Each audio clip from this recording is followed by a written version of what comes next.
안녕하세요. 저는 시댁의 며느리로 살아온 지 8년 정도 된 30대 후반 여자입니다. 오늘 제가 컴퓨터에 앉아 글을 쓰게 된 이유는 평소에 욕심이 많았던 시모의 행동이 안 좋은 문제를 일으키게 된 사건이 있어서 사연을 신청하게 됐습니다. 최근에 예비동서가 시댁 집안의 며느리로 들어오기 위해 인사를 왔었던 적이 있었어요. 예비동서가 병원장 딸이라는 말에 시모의 눈은 평소와 다른 눈빛으로 변했고 집안은 난리가 났었죠. 이미 시모는 병원장이라는 말이 나오는 순간 예비동서를 며느리로 받아들인 상태였어요. 그리고 평소에도 저에게 함부로 대했던 시모는 제가 받은 상처들은 생각도 하지 않고 오로지 예비 동서한테만 집중이 되어 있었습니다. 결국 저도 기분이 좋지 않았던 터라 시모에게 불만을 털어놓게 되었지만 눈 하나 깜빡하지 않고 오히려 더 막말을 퍼부으셨어요. 제가 8년의 시간 동안 며느리로 지내면서 제일 상처받았던 순간이었고 뭐하러 이런 인간관계를 유지하나 싶었죠. 더 이상 못하겠어요. 다음날 예비동서가 인사 온다곤 하지만 이건 아니죠. 어머님, 지금 몇 시인 줄 아세요? 새벽 3시예요. 아무리 예비동서가 마음에 들었다 해도 저보고 지금 이 시간에 수산시장에서 해물을 사오라는 게 말이 된다고 생각하세요? 저 오늘 어머님한테 시달리느라 얼마나 힘들었었는데요. 그래서 다녀오지 않겠다는 거야? 새아가가 해물만 먹는다잖아. 그걸 진작에 알았다면 미리 준비했을 텐데 갑자기 막내 아들한테 연락받은 건데 결혼하겠다고 온 예비 며느리를 숟가락만 들고 있게 할 수는 없잖아. 내가 이상한 거니? 아니면 네가 게으른 거야? 병원장 딸이라잖냐. 이 정도 대우는 당연히 해줘야 되는 거라고. 내가 한마디 하면 그냥 군소리 하지 말고 다녀오면 좀 좋아? 이게 나 좋자고 하는 거야? 우리 가족들이 나중에 받을 혜택을 생각하면 이 정도 노력은 아무것도 아니라고. 새벽부터 서로 얼굴 붉히기 싫으니 서둘러서 수산시장 다녀와라. 이번 일만 끝나면 한숨 돌릴 수 있잖아. 빨리 일어나라니까. 아들, 너는 뭐하고 있어? 운전해 줘야 될 거 아니야. 동생 결혼하는데 신경 써줘야 되지 않겠니? 병원장 며느리 들어온다는데 지금 잠이 와? 빨리 일어나라. 아유, 엄마. 제발 그만 좀 하세요. 병원장이 뭐 얼마나 대단하다고? 이 난리예요. 오늘 하루 종일 고생한 거 생각하면 열불 터진다고요. 당장 나가주세요. 볼 것도 없는 것들이 아주 입만 살았지? 너희들이 나한테 뭘 해줬는데 제대로 된 여행을 보내줘봤어? 아니면 명품 하나 선물을 해줘봤어? 용돈도 입에 풀칠할 정도만 주면서 나한테 미안하지도 않아?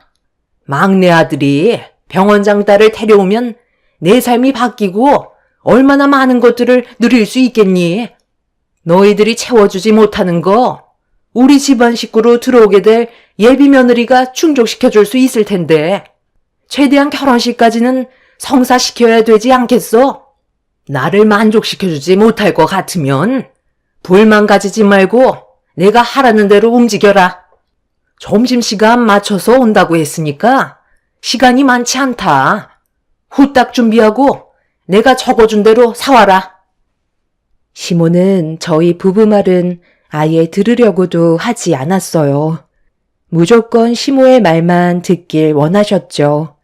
저희 부부는 토요일 아침 일찍 와서 시모가 시키는 일을 하느라 쉬지도 못하고 계속 움직였었어요. 남편은 시모가 시키는 대로 집안 구조 조정을 다시 하면서 대청소까지 이어나갔고 저는 주방에 틀어박혀서 나오지 않았었죠.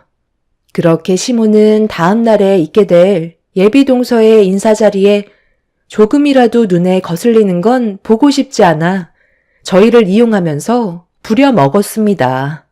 그렇게 녹초가 될 때까지 진이 빠져버린 상태로 쓰러지다시피 방 안에 들어가 누워 잠이 들었었는데 시동생과 시모가 전화통화를 하면서 대화를 하다가 예비동서가 거의 해물만 먹는다는 한마디를 꺼내게 되었는데 시모는 그걸 놓치지 않고 또다시 새로운 음식을 준비하기 위해 잘 자고 있던 저와 남편을 깨우게 되었던 거죠.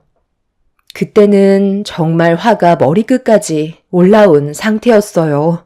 병원장 예비동서가 뭐라고 저희가 고생하는 건 조금도 생각해주지 않는 시모에게 너무 서운했었습니다. 결국 하도 난리를 치시는 바람에 저희는 등 떠밀려 차에 올라타게 되었고 수산시장으로 출발하게 되었어요. 가는 도중에 남편은 시동생에게 전화를 했어요. 너 제정신이야?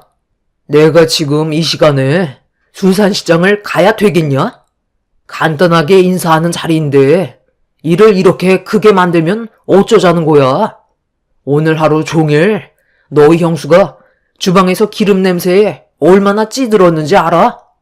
그런데 갑자기 전화해서는 해물만 먹는다고 말을 해선 일을 이 지경으로 만들어?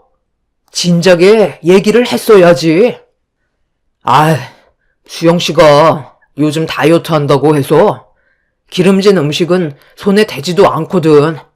그래서 나는 엄마한테 그런 일이 있다고 얘기했던 것 뿐인데 그게 잘못된 거야? 수영씨가 병원장 딸인 건 형도 알고 있잖아. 그럼 이 정도는 충분히 감수할 수 있어야지. 왜 이해를 못 해주는 건데?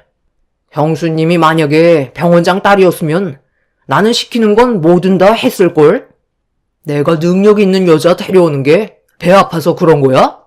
한 번 하는 거 제대로 좀 해달라고 부탁하는 건데 형이 동생 기 좀 펴주면 안 돼? 남편은 어이가 없다는 듯 한숨을 내쉬면서 시동생과 언성을 높였지만 달라지는 건 전혀 없었습니다. 오히려 시동생 또한 당연한 거라고 생각하면서 저희한테 막말로 되돌려주고 있었습니다. 기분이 상할 대로 상해버린 저희 부부는 이미 한계치까지 다다른 상태였어요. 시동생은 예비동서와 결혼이 엎어진다면 그건 전부 다 저희 책임이라면서 오히려 더 큰 목소리로 화를 내더니 전화를 끊어버렸고 남편이 다시 전화를 했지만 이미 핸드폰의 전원은 꺼져 있었습니다. 저는 옆에서 흥분한 남편을 진정시키며 서둘러 수산시장에서 장을 보고 들어가는 게 좋을 것 같다고 설명했어요. 괜히 또 늦으면 시모한테 싫은 소리 듣게 될까봐 스트레스 오는 일을 최소화하려고 노력했었어요. 그렇게 저희는 시모가 적어준 해산물을 산 뒤 집으로 들어가자마자 시모는 고생했다는 말보다 왜 이렇게 늦었냐고 오히려 저희 부부에게 아침부터 쓴소리를 하셨습니다. 그 순간 남편이 울컥하길래 제가 팔을 잡아 방으로 들여보냈어요. 그날만큼은 최대한 좋게 넘어가고 나중에 다시 얘기하는 게 좋을 것 같다고 남편을 진정시켰습니다. 시모는 저보고 빨리 주방으로 튀어오라면서 목소리를 높이셨고 저는 주방에서 시모가 시키는 대로 정신없이 음식을 다시 준비하게 되었죠. 그렇게 모든 준비가 끝이 나자 어느덧 점심시간이 다가왔고 시부가 먼저 집에 들어오셨어요. 지방에서 일을 하셔서 주말에만 올라오셨기 때문에 그날 예비동서가 인사 온다는 말에 시간 맞춰서 들어오셨죠. 그리고 잠시 뒤 시동생과 예비동서가 시댁으로 들어왔습니다. 모두가 예비동서를 반겨주는데 시모가 주방에서 나가시면서 저에게 한마디 하셨어요. 너는 음식을 손으로 하지 않고 몸으로 했니? 꼴이 그게 뭐야? 꾀죄죄 하니까 나오지 말고 주방 정리나 마저 하고 있어. 쓸데없이 기어나와서 괜히 인상 쓰는 일 만들면 분위기만 안 좋아지잖아. 어차피 바로 식사 준비해야 되니까 너는 서둘러 상 차리고 있어라. 표정 관리에 신경 쓰고, 알았지? 시모는 거실에 들어선 예비 며느리를 보더니 밝은 목소리로 반겨주셨어요. 거의 이틀간 고생한 저에게는 고생했다는 말 한마디 하지 않으시고 음식 준비하느라 녹초가 된 상태였는데 저보고 꾀제제해서 창피하다며 나오지 말라고 하는 시모의 한마디에 상당히 큰 충격을 받게 되었죠. 시모는 음식이 식기 전에 먼저 식사부터 하자며 시동생과 예비동서를 주방으로 안내했고 그제서야 저와 동서가 눈을 마주쳤는데 어디서 많이 본 것 같은 느낌이 들었어요.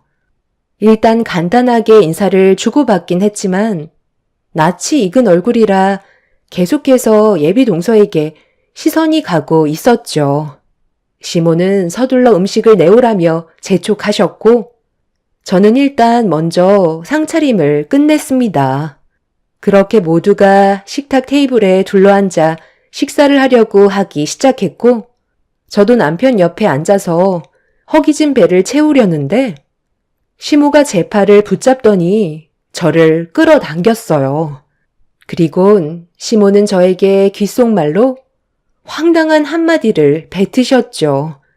너무 어이가 없어서 할 말을 잃은 채로 시모를 바라봤습니다.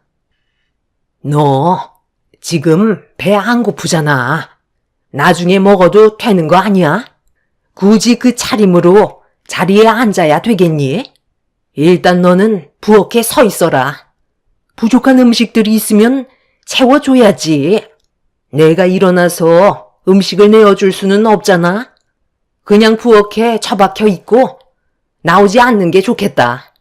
오늘 하루 네가 희생 좀 해줘라. 알겠지? 시모는 저를 부엌으로 밀어내었어요. 남편은 제가 자리에 앉지 않자 손짓하면서 같이 식사를 하자고 불렀지만 시모가 고개를 돌려 저를 노려보시길래 주방에서 한참 동안 음식을 만들다 보니 생각이 없다며 대충 둘러댔어요. 이미 감정이 상한 상태였지만 저로 인해 식사 자리를 망치는 건 원하지 않았어요. 그래서 참고 또 참으면서 시모가 시키는 걸 묵묵히 하고 있었는데 예비동서의 얼굴이 어디서 본 것 같은데 잘 기억이 나지 않아 계속 힐끗힐끗 쳐다보고 있다가 예비동서가 그걸 의식했는지 갑자기 숟가락을 내려놓더니 저를 보며 기분 나쁘다는 표정으로 한마디 건넨 순간 예비동서의 태도에 저는 깜짝 놀라고 말았습니다. 아니, 제 얼굴에 뭐가 묻었나요? 아니, 왜 계속 쳐다보세요? 아까부터 힐끗힐끗 쳐다보시는데 솔직히 기분이 별로 좋지 않아서요. 저한테 할 말이 있으면 하세요. 예, 밥 잘 먹고 있는데 계속 쳐다보면 불편한 거 모르는 것도 아니면서 예비 세아가 신경 쓰이게 왜 그런 거야? 기분 나쁘다잖아. 그냥 몸을 돌리고 있어라. 엄마, 방금 뭐라고 하셨어요? 왜 저 사람이 몸을 돌리고 있어야 되는 건데요? 좀 볼 수도 있는 건데 사람 무한하게 그런 식으로 말씀하셔야 돼요? 저 이 기분으로는 식사 못하겠어요. 웬만하면 그냥 넘어가려 했는데 너무 불쾌해서요. 이제 그만 먹어도 되는 거죠? 요즘 다이어트 중이라 제가 좀 예민해진 것도 있기는 한데요. 여러 가지로 신경 쓸 일도 많아서 음식이 입에 넘어가지 않네요. 거실에서 마저 대화하는 게 좋을 것 같은데 괜찮으시죠? 너는 세아가 밥 잘 먹고 있는데 괜히 기분 상하게 해서 이게 뭐니? 빨리 사과해라. 분위기 망쳤으면 좋겠어. 네가 쳐다보는 게 기분이 안 좋았다잖아. 아유, 또 시작이야? 수영씨가 이해 좀 해줘. 우리 집안 식구들이 원래 좀 그래. 한 사람 한 사람 비 맞추는 게 쉽지가 않아. 다 먹었으면 거실로 가자. 형수, 과일 좀 부탁해요. 그리고 수영씨가 식사가 끝나면 따뜻한 차를 항상 마시니까 그것도 좀 같이 준비해 주세요. 나까지 입맛이 뚝 떨어져 버렸네. 저는 예비 동서의 태도에 입을 다물지 못했었어요.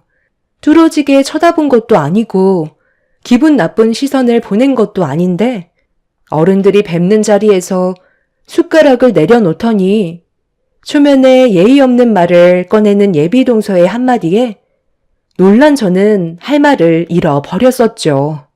남편은 시동생과 예비 동서의 예의 없는 행동에 얼굴을 붉히기 시작하는데 식사를 하시던 시부가 식탁 테이블이 부서질 정도로 손바닥으로 내리쳤어요. 화가 잔뜩 올라오셨는지 시동생과 예비 동서를 무서울 정도로 노려보셨죠. 순식간에 분위기가 차갑게 가라앉게 되자 예비 동서는 시부의 돌발 행동에 많이 놀랐는지 딸꾹질을 하면서 시동생에게 찰싹부터 시부를 바라보고 있었어요.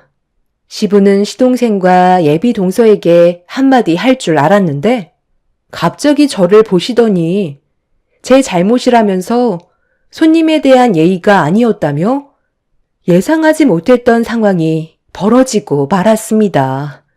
누가 봐도 시동생과 예비 동서가 잘못한 건데 제가 너무 뚫어지게 쳐다봐서 부담 가지게 만든 게 원인 제공 요인이라며 자리에서 일어나신 뒤 주방에서 나가셨네요. 시부는 거실로 돌아가 소파에 털썩 앉으셨고 시동생과 예비 동서는 시부를 따라가 자리에 앉았습니다.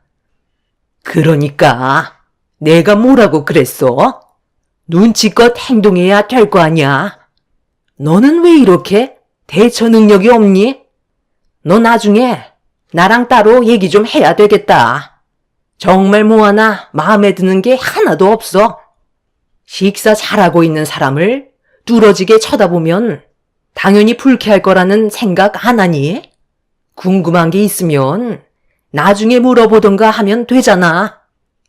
제가 대놓고 본 것도 아니고 멀찍이 서서 잠깐씩 얼굴 한번 본 것밖에 없는데 이게 이렇게까지 욕을 먹어야 될 일이에요?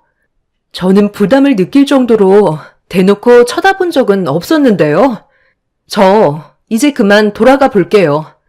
전날부터 온갖 고생은 다 했는데 돌아오는 건 욕밖에 없으니 더는 여기 있고 싶지가 않네요. 너 제정신이야? 지금 얼마나 중요한 자리인지 몰라서 그래? 이 결혼 너 때문에 파투나면 책임질 거야? 우리한테 온 기회를 걷어찰 거냐고? 억울하고 기분 나쁜 게 있어도 나중에 다시 얘기하면 되는 거잖아. 분위기 파악 못하고 이대로 나간다면 예비 며느리는 기분이 어떻겠어? 결혼 문턱은 아예 밟아볼 수도 없게 되는 거라고. 쓸데없는 행동하지 말고 후딱 과일 준비해 내어주면서 기분 나쁘게 했던 거에 대해 사과해라.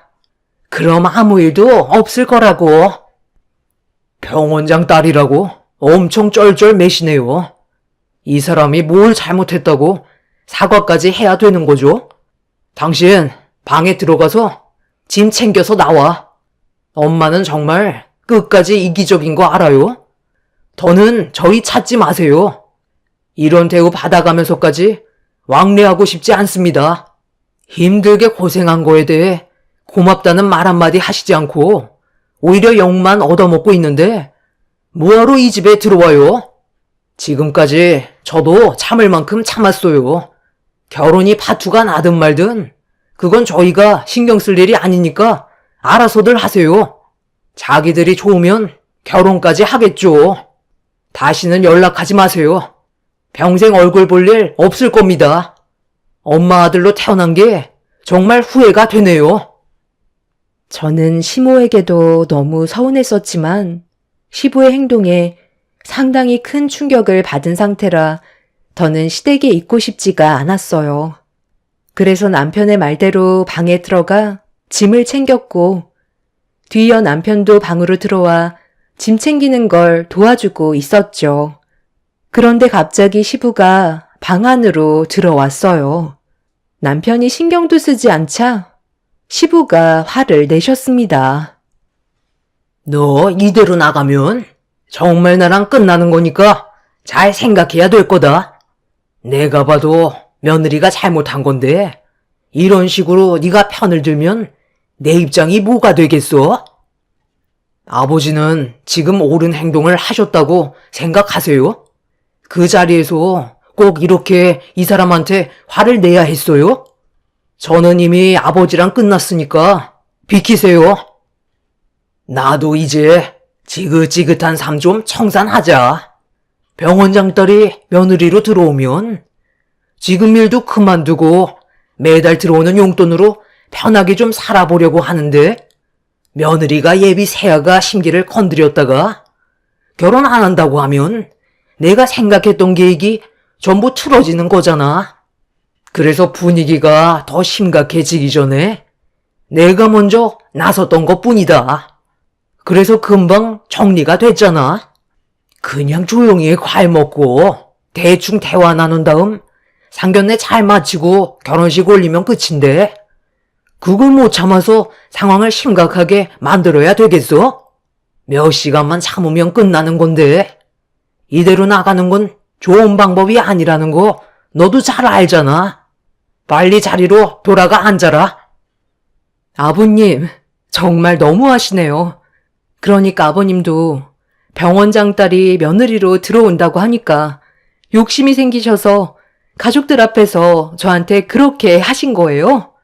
무슨 말을 더 할 필요가 뭐가 있겠어요. 어차피 아버님은 혼자만 생각하지 저희 입장에서는 단 한 번도 생각해 준 적 없으시잖아요.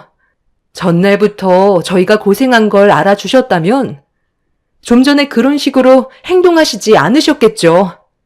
저도 아버님 며느리 역할 그만하고 싶어요. 이렇게 살 바엔 이 사람이랑 둘이서 사는 게 훨씬 행복할 것 같네요. 남편은 시부를 밀친 뒤 방문을 열고 밖으로 나왔어요. 저도 그 뒤를 따라 나섰습니다. 시동생과 예비동서는 저희 부부를 바라보면서 어이가 없다는 표정으로 바라보고 있었습니다. 그런데 현관문을 나서려는 순간 예비동서를 어디서 봤는지 기억이 나게 되면서 왜 시동생과 결혼을 하려는 건지 그제서야 이해가 되더라고요. 능력이 좋은 것도 아닌 시동생이 병원장 딸과 결혼한다고 했을 때 뭔가 이상했었는데 제 기억이 돌아오자 속으로 환호성이 터져 나오고 있었습니다. 그렇게 저는 남편과 함께 친정으로 돌아가 제 딸을 주말 동안 돌봐주신 부모님과 함께 시간을 보낸 뒤 용돈을 드리고 집으로 돌아왔어요. 남편은 집에 와서도 시댁 집안 식구들의 행동과 예비동서의 예의 없는 모습들에 쉽게 화를 가라앉히지 못하고 있었죠. 그날 저녁 시부모님께 전화가 왔지만 저희 부부는 받지 않았습니다. 그렇게 시간이 지나고 시부모님은 상견례까지 전부 다 끝낸 뒤 결혼식 일정을 저희한테 문자로 남겨주셨어요. 웬만하면 참석하라고 했지만 끝내 저희 부부는 결혼식도 참석하지 않았습니다. 시댁에서 나올 때 이미 아예 인연을 끊고 살 거라고 결정을 내려버린 상태라 아무것도 하지 않았습니다. 시부모님과 시동생 또한 결혼식을 참석하지 않았다는 거에 화가 많이 났는지 그날 이후 연락은 아예 오지도 않았어요. 저는 이런 삶이 너무 행복했었죠. 더 이상 눈치 안 봐도 되고 시달리지 않아도 돼서 지금의 삶에 충분히 만족하며 지내고 있었어요. 그렇게 몇 달의 시간이 지났을 때 시부모님과 시동생이 저희 집에 찾아왔어요. 연락을 받지 않다 보니 무작정 얼굴부터 들이민 시댁 식구들이 너무 불쾌했었는데 시모의 한마디에 저는 속으로 웃음이 터지고 말았습니다. 바로 본론만 얘기할 테니까 우리 좀 도와줬으면 좋겠다. 너희들 모아놓은 돈 좀 빌려줄 수 있니? 상황이 많이 좋지 않아서 급하게 필요하거든. 그걸 왜 저희한테 빌려달라고 하세요? 병원장 딸인 동수한테 달라고 하면 되는 거잖아요. 저희는 돈도 없고 할 말도 없으니까 그만 나가주세요. 조금이라도 괜찮으니까 빌려주면 안 되겠니? 막내 며느리가 사정이 많이 힘들다. 이번 일만 넘어가면 어떻게든 병원을 살린다고 했으니까 무슨 수를 써서라도 막아봐야 하지 않겠어? 이미 우리 돈은 탈탈 털어서 넘겨줬는데 그걸로는 턱도 없거든. 대출까지 받은 상태인데도 막내 며느리 병원이 계속해서 경영 악화로 폐업 위기에 놓여 있다. 얼마가 됐든 도와주면 나중에 더 많이 보상해 준다고 하니까 너희들도 모른 척 하지 말고 돈 좀 빌려줬으면 한다. 이렇게 부탁하마. 형, 동생이 무너지는 거 보고 싶어서 그래? 일단 병원부터 살리고 봐야 할 거 아니야. 제발 한 번만 도와달라니까. 동생이 힘들어하는데 못 본 척 할 거야? 그러니까 처음부터 잘 알아봤어야죠. 그 병원 소문이 자자했던 거 모르세요? 동서를 어디에서 봤나 했는데 예전에 저희 할아버지께서 동선의 요양병원에 계셨거든요. 그런데 다른 요양병원으로 옮긴 적이 있었어요. 워낙 시설도 노후되고 요양사분들도 워낙 쌀쌀맞아서 제가 불만을 한번 털어놨던 적이 있었거든요. 운영을 제대로 못하는 것 같아서 한마디 했었는데 그때 관계자로 나왔던 사람이 동서였어요. 어른들한테 얼마나 예의 없이 굴던지 난리도 아니었죠. 그렇게 저희 할아버지 다른 요양병원에서 제대로 보살핌 받으시고 세상을 떠나셨었는데 그때부터 들려왔던 게 요양병원이 곧 망할지도 모른다는 소문이 있었거든요. 그런데 그 일이 사실이었네요. 병원장 딸이라는 이유 하나만으로 앞뒤 안 보고 달려든 아버님 어머님 잘못이죠. 저희는 절대로 도와줄 수 없어요. 서방님도 병원장 딸이라는 말에 덥석 물었겠지만 서방님이 호구 잡힌 거 아시죠? 이래서 주변 사람들 말을 잘 들어야 한다는 거예요. 병원장 딸과 결혼한다고 목에 힘주면서 저희 무시하고 얘기하더니 결국 저희한테 돈을 빌리러 왔네요. 이래서 사람은 항상 처신을 잘해야 된다니까요. 평생 구멍난 요양병원에 돈만 메꾸면서 살면 되겠네요. 그래도 병원장 며느리 얻었다는 타이틀은 가지고 있잖아요. 그걸로 만족하시면서 사세요. 저희는 할 말 다 끝났습니다. 시부모님은 저희 부부에게 미안하다고 했지만 이미 돌이킬 수 없는 상황까지 와버린 터라 조금도 도와주지 않았습니다. 병원장 딸 얻는다고 엄청 좋아하시고 저와 남편을 막대하시던 시부모님께서 되려 동서 집안에 물리고 말았던 거였어요. 그 모습을 보는데 한숨밖에 안 나왔습니다.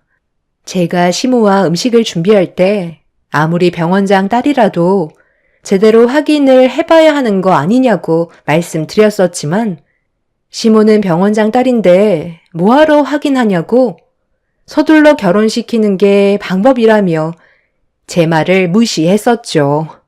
남편에게도 미리 언지를 주었지만 시동생과 시모의 선택을 굽힐 수 없을 거라며 이미 두 길을 닫으셨다고 더 이상 관심을 끄라고 하더군요. 결과적으로 시부모님은 땅을 치며 후회하셨지만 벌써 엎질러진 물을 주워 담을 수는 없었습니다. 요양병원은 경영 악화로 벗어나지 못하고 폐업을 하게 되면서 막대한 빚만 떠안고 말았습니다. 욕심이 화를 부른 상황이 오게 되었던 거죠. 본인들이 선택한 인생이니 어쩌겠어요. 저희 부부는 지금도 안정적인 결혼 생활과 하루하루 행복한 날들을 보내고 있지만 시댁 식구들은 땅을 치며 후회하고 있습니다. 시부모님은 동서에게 용돈 받아가면서 편한 생활을 상상했겠지만 현실은 막대한 대출로 인해 벗어날 수 없는 노동을 해야 되는 삶을 선택하게 되었던 거죠. 사람의 욕심은 한두 끝도 없는 것 같아요. 눈앞에 보이는 병원장 딸이라는 간판에 혹하고 넘어가더니 결국 빈털터리가 되어 버렸네요. 저한테 함부로 대했던 행동들에 대해 후회하고 있을 테지만 저는 시댁 집안 식구들의 얼굴을 두 번 다시 볼 생각이 조금도 없습니다. 저희 부부의 삶까지 무너지는 건 용납할 수가 없을 것 같네요. 제 사연 들어주신 분들, 오늘 하루도 즐거운 시간 되시길 바랍니다. 감사합니다. 안녕하세요. 저는 결혼한 지 6개월 만에 남편과 이혼을 하게 된 30대 중반 여자입니다. 그동안 저희 부모님 가게를 찾아온 시댁 집안의 행동들이 너무 어이가 없어서 사연을 신청하게 되었습니다. 남편과 결혼을 했다 해도 지킬 건 지켜줘야 되는 건데 철판이 두꺼운 건지 상식 이하의 모습들을 지속적으로 보여주게 되면서 정말 많은 실망을 하게 되었고 앞으로 결혼 생활을 하면서 좋은 미래는 보이지가 않아 이혼을 선택할 수밖에 없었어요. 지금도 제 결정이 틀렸다고 생각하지 않습니다. 문제의 발달은 결혼식이 끝나고 남편과 신혼여행을 다녀온 이후 다시 일상으로 복귀를 하면서 부모님 가게로 출근을 했던 저는 엄마 얼굴을 보자마자 충격적인 말을 듣게 되었고 제가 없는 동안 시모가 저지른 행동에 대해 너무 놀라 당황하게 되는 일이 있었습니다.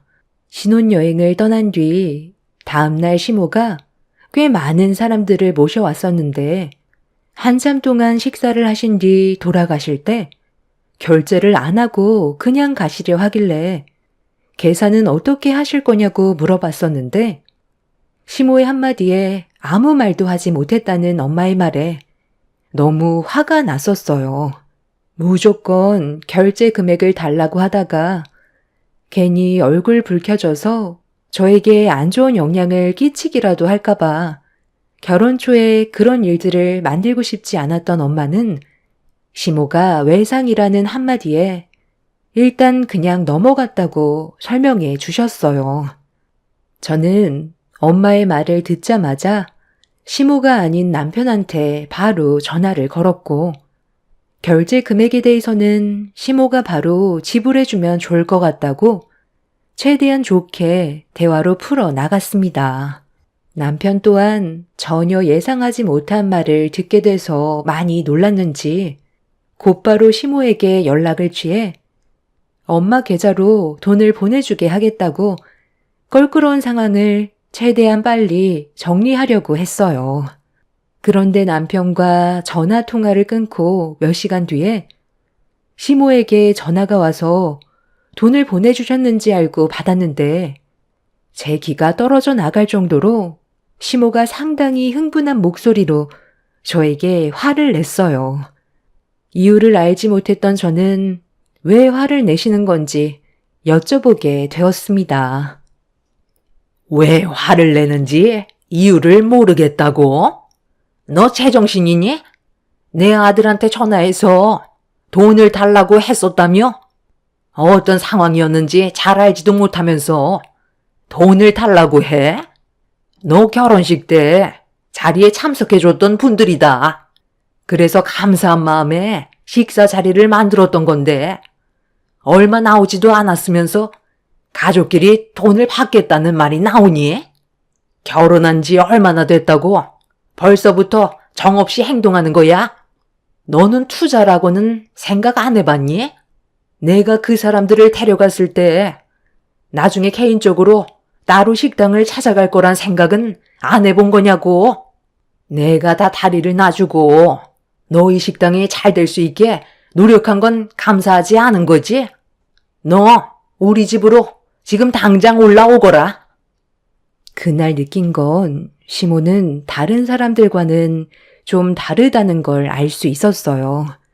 저희가 시모에게 부탁을 한 것도 아니고 한마디 상의도 없이 무작정 사람들을 데려와서 부모님 한우 식당에서 거의 100만 원 정도의 소고기를 드셔놓고 돈을 한 푼도 내지 않으셨다는 건 상식 이하의 행동이었어요. 저희가 잘못한 건 하나도 없는데 열을 올리신 시모가 당장 시댁으로 오라고 하셨을 때 기분이 정말 좋지 않았어요.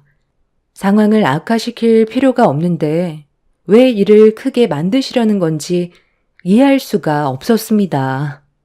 결국 그날 저녁 저 먼저 부모님 식당에서 일찍 나와 퇴근한 남편과 함께 시댁으로 가게 되었고 현관문에 발을 들이자마자 집안이 떠나갈 정도로 화를 내셨어요. 저도 그런 시모의 모습에 화가 났지만 결혼한 지 얼마 되지도 않았는데 서로 얼굴 붉히는 건 좋지 않은 상황으로 더 끌고 가는 거라 최대한 침착하게 대화로 풀어나가려 했어요. 그렇게 남편과 저는 시모를 마주보며 자리에 앉아 왜 그런 행동을 하셨는지 다시 여쭤봤습니다. 얼마나 나오지도 않은 금액 가지고 서로 얼굴을 붉혀야 되겠니? 너희들 결혼식 축하해주러 오신 분들이라니까. 그 정도는 충분히 베풀 수 있는 거잖아. 아유, 그건 엄마 생각이죠. 사전에 장인 장모님께 동의를 구하신 것도 아니고 연락 한 통 없이 무작정 찾아가셔서 많은 사람들을 데리고 가셨으면 식사하신 금액에 대해서는 당연히 지불하시는 게 맞는 거죠. 식사 다 끝내시고 가족이니까 외상이라고 말 한마디 척 뱉은 뒤에 그냥 가버리면 얼마나 난감하시겠어요. 입장을 바꿔놓고 생각을 해보세요. 엄마가 장모님 식당에 가셨을 때 얼마나 신경을 많이 써주셨겠어요.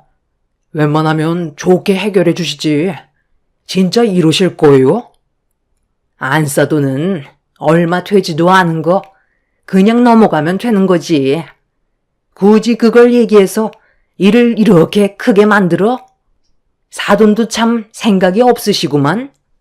너도 시애미가 고기 좀 먹고 싶어서 간 건데 가족 우대로 음식을 그냥 제공해줘도 되는 거잖아. 꼭 돈을 받아야 되겠어? 시애미 입장에서 얼마나 서운할지 생각은 안 해봤니? 어머님, 저희 부모님이 초대를 하신 것도 아니고 사전에 얘기가 되지 않았던 거잖아요. 그러니 저희 입장도 생각해 주셔야죠. 일을 크게 만들 상황도 아닌데 웬만하면 좋게 해결해 주시면 안 되는 거예요? 좀 전에 어머님이 그러셨잖아요. 얼마 되지도 않는 금액 가지고 너무하다고요. 그 얼마 되지도 않은 금액, 저희는 식당 운영하는데 차질이 많이 생겨요.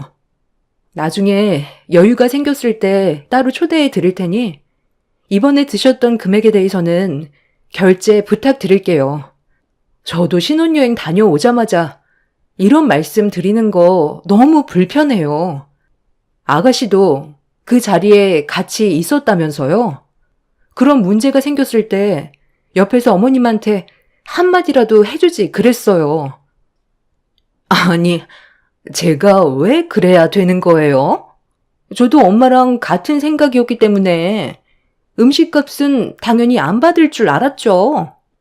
새언니야말로 가족끼리 이런 일로 상황을 악화시키는 게 더 문제 아니에요? 저였으면 다음에 또 오라고 웃으면서 보내드렸을 것 같은데 몇 푼 되지도 않는 금액으로 저희 엄마한테 전화한 새언니가 더 이상해요. 더 이상 대화를 해봤자 의미가 없다고 판단한 저는 자리에서 일어나 집으로 돌아와 버렸어요. 계속해서 음식값을 달라고 말하는 제가 오히려 더 이상한 사람으로 취급받고 있는 게 너무 싫었어요. 그래서 그냥 상대 자체를 안 하는 게 정신건강에 좋을 것 같았어요. 그렇게 집으로 들어온 저는 남편과 대화를 이어나갔습니다. 당신은 이 사태를 어떻게 했으면 좋겠어? 우리 결혼한 지 얼마 되지도 않았는데 벌써부터 이런 문제가 생기면 앞으로 또다시 똑같은 일이 안 생길 거란 보장이 없잖아. 내가 봤을 때 어머님은 또 우리 식당 오셔서 무상으로 음식을 드시고 가실 것 같아. 해결할 수 있는 방법을 찾는 게 좋을 것 같은데? 당신도 지금 이런 상황을 원하는 건 아니잖아. 나도 어머님 앞에서 얼굴 붉히고 싶지 않아. 최대한 조용히 해결을 했으면 좋겠는데 당신 어머님 일이니까 앞으론 당신이 처리를 해주는 게 마찰을 줄일 수 있는 방법 같아. 이번 어머님이 드시고 간 음식값은 내 계좌로 보내줘. 만약 이후에 또다시 이런 식으로 행동하신다면 그 금액에 대해서는 당신이 결제를 해주길 바래. 불만 있으면 당신 어머님한테 가서 직접 처리해. 나도 이런 일로 힘 빼고 싶지 않아. 남편은 저에게 미안하다며 고개를 숙인 채 아무 말도 하지 못했어요. 저도 웬만하면 좋게 넘어가려 했었는데 뭘 잘못했는지 전혀 인지하지 못하는 시모와 신우의 행동에 화가 많이 치밀어 올랐어요. 그래서 입 아프게 시모에게 음식값을 달라고 하는 것보다 남편한테 직접 달라고 하는 게 빠를 것 같아 그렇게 하기로 결정을 하게 되었죠. 그렇게 남편은 제 계좌로 시모가 지인들을 몰고 와 드신 음식값을 대신 지불하게 되면서 상황을 마무리할 수 있었고 한동안 조용하게 지나가는 듯 했어요. 시모와 안 좋은 감정이 이미 오고 간 상태라 제가 먼저 연락을 드리는 일은 없었습니다. 저희 부모님께서도 시모의 행동 때문에 실망을 많이 하셔서 좋은 감정은 이미 없어진 지 오래였어요. 그런데 2주 정도가 지났을 때 또다시 시모가 연락 한 통 없이 30명 정도 되는 인원을 몰고 오셨고 술판까지 벌이면서 저희 가족에게 불안감을 조성했어요. 또다시 음식만 드시고 그냥 가시게 될까봐 걱정이 한가득이었고 몇 시간 뒤 시모가 모시고 온 손님들이 전부 빠져나가자 시모도 그 뒤를 따라 식당에서 나가시려 하길래 카운터를 지키고 있던 저는 술에 취한 시모에게 음식값을 어떻게 하실 건지 여쭤봤어요. 시모는 동공이 풀려선 저를 빤히 쳐다보시더니 딱 한마디 하셨습니다. 가족은 언제나 무료 아니냐면서 무작정 나가려 하셨어요. 이미 술도 만땅으로 취하셔서 대화 자체가 되지 않을 것 같아 더는 아무 말 하지 않고 그냥 보내드렸습니다. 그리고 저는 부모님과 식당을 마무리한 뒤 집으로 돌아와 남편한테 시모가 다녀갔다고 설명하고 음식값을 돌려받았어요. 괜히 얼굴 붉히면서 손을 내미는 것보다 남편한테 돈을 받는 게 너무 편했어요. 감정 소모할 필요도 없이 서로 상처도 안 받아도 되니 다음에도 또 오신다 해도 그게 상관하지 않으려 했습니다. 그런데 시모는 제가 조용히 있자 또 저희 식당에 오셔서 음식을 무상으로 드시고 가셔도 아무 말 하지 못한다고 착각을 하셨는지 매주 30명 정도 되는 많은 지인분들을 지속적으로 몰고 오셔서 저희 식당의 음식을 거덜냈어요. 저는 시모가 식사를 하시고 가시면 바로 음식값에 대한 영수증을 사진으로 찍어 남편한테 보냈고 이 일이 반복이 되자 남편도 점점 신경이 예민해지기 시작했죠. 본인의 통장에 돈이 거의 바닥이 났는지 저에게 통장을 보여주었고, 다음번에 왔을 땐 시모를 돌려보내는 게 좋을 것 같다면서 음식값을 대신 지불해주는 건 더 이상 힘들 것 같다고 난처해하고 있었습니다. 부모님께서도 시모의 행동이 나중에 집안에 엄청난 불화를 만들게 될 수도 있을 것 같다며 더 이상 받지 않는 게 좋을 것 같다고 전화 통화를 했을 때 같은 의견을 주셔서 다음번에 오실 때는 시모를 받지 않기로 결정을 하게 되었습니다. 남편과 저는 돈을 따로 관리를 하고는 있었지만 저희 부부의 돈이기 때문에 크게 의미가 있는 행동은 아니었었죠. 이런 문제가 지속이 되다 보면 결국 남편과 저도 서로 등을 돌리게 되는 일이 생기게 되는 건 당연한 거라 여기서 멈춰야만 했어요. 그래서 주말에 남편이 저희 가게에서 일을 도와주기로 했었고 시모가 오게 되면 같이 시모를 돌려보낼 생각을 가지고 있었습니다. 예상했던 대로 시모는 주말에 상당히 많은 지인들을 몰고 왔어요. 거기에 더해 신우까지 함께 와선 자리를 잡으려고 들어오길래 제가 그 앞을 막아섰고 남편도 옆에서 따로 얘기 좀 하자며 많은 사람들을 식당에 들어오지 못하게 했어요. 시모와 신우는 갑작스러운 돌발 행동에 많이 당황했는지 얼굴이 붉어져서는 뭐 하는 거냐고 소리를 질렀습니다. 너희들 지금 뭐 하는 짓이냐? 갑자기 왜 앞길을 막아서는 거야? 백가죽이 등에 달라붙을 정도로 많이 허기지니까 빨리 비켜라. 사람들 기다리는 거 안 보이니? 엄마, 이제 작작 좀 해요, 진짜. 이런 식으로 가다가는 아들 거지 되겠어요. 엄마가 그동안 장모님 식당에서 드신 음식값이 얼마나 나왔을 줄 아세요? 그걸 내가 왜 알아야 되는 건데? 가족끼리 몇 푼 되지도 않는 거 아껴서 천년만년 살게? 베풀면 나중에 폐가 돼서 돌아간다는 거 모르니? 아예 쓸데없는 말 하지 말고 당장 비켜라. 오늘도 한 30명 데려왔는데 우리가 평소에 자리 잡았던 곳으로 안내해주면 될 거다. 쓸데없는 짓 하지 말고 그냥 하던 대로 해라. 아니요. 더는 식당에 들어오지 못하세요. 봐드리는 것도 한두 번이지. 이 사람 돈으로 음식값 채우는 거 더는 못할 짓 같거든요.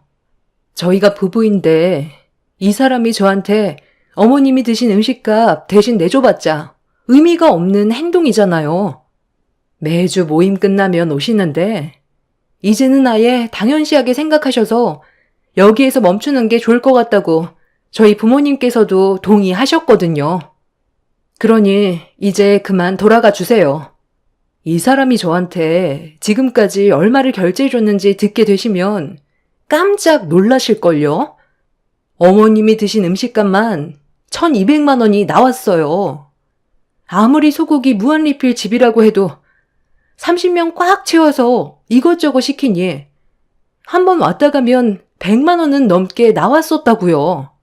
서로 얼굴 붉히기 싫어서 이 사람한테 억지를 부렸었는데 저처럼 안 좋은 감정을 계속 만드는 것보다 이 방법이 그나마 좋을 것 같아 결정하긴 했었지만 한두 번 드시고 끝나실 줄 알았거든요. 매주 찾아오실 줄은 정말 꿈에도 몰랐어요. 더는 안 될 것 같으니까 그만 돌아가 주세요. 뭐라고? 방금 1,200만 원을 내 아들이 음식값으로 결제했다고 그랬니? 너는 왜 시키지도 않은 짓을 하고 난리야? 나는 가족이니까 당연하게 공짜로 음식을 제공받을 생각이었는데 왜 그런 쓸데없는 짓을 한 거니? 당장 그 돈 다시 내 아들한테 돌려줘라. 너는 시애미가 밥 한 끼 하겠다는데 그 돈을 내 아들한테 받아? 그럼 음식값 1,200만 원 어머님이 지금 이 자리에서 결제해 주시던가요? 그럴 생각 없으시면 그만 돌아가 주세요. 그리고 2번 다시 저희 식당 오지 마세요. 어머, 새언니. 정말 말 웃기게 한다. 어떻게 가족끼리 이런 식으로 할 수 있어요? 너무 인정 없는 거 아니에요? 그래도 왔는데 오늘은 들여보내주세요. 뭘 들어가? 너라도 옆에서 엄마를 말려야 되는 거 아니야? 아무 말 하지 않고 계속 지켜보고 있으니까 아주 한두 끝도 없이 식당을 거덜내려 하고 있어. 둘이서만 식당에 와서 음식을 먹는 거면 이해라도 하지. 어떻게 저 많은 분들을 매주 모시고 와서 돈도 내지 않고 무상으로 음식을 먹으려 들어. 무료 봉사하려고 식당을 운영하는 줄 아세요? 이제 제발 그만 좀 하세요. 저도 이제 지쳤고 더는 음식값 내줄 돈도 없다고요. 그냥 조용히 살고 싶었는데 엄마 때문에 저는 이 사람과도 문제가 생겼어요. 차라리 인연 끊고 사는 게 속 편하죠. 요즘 고개를 들고 다니지 못할 정도라고요.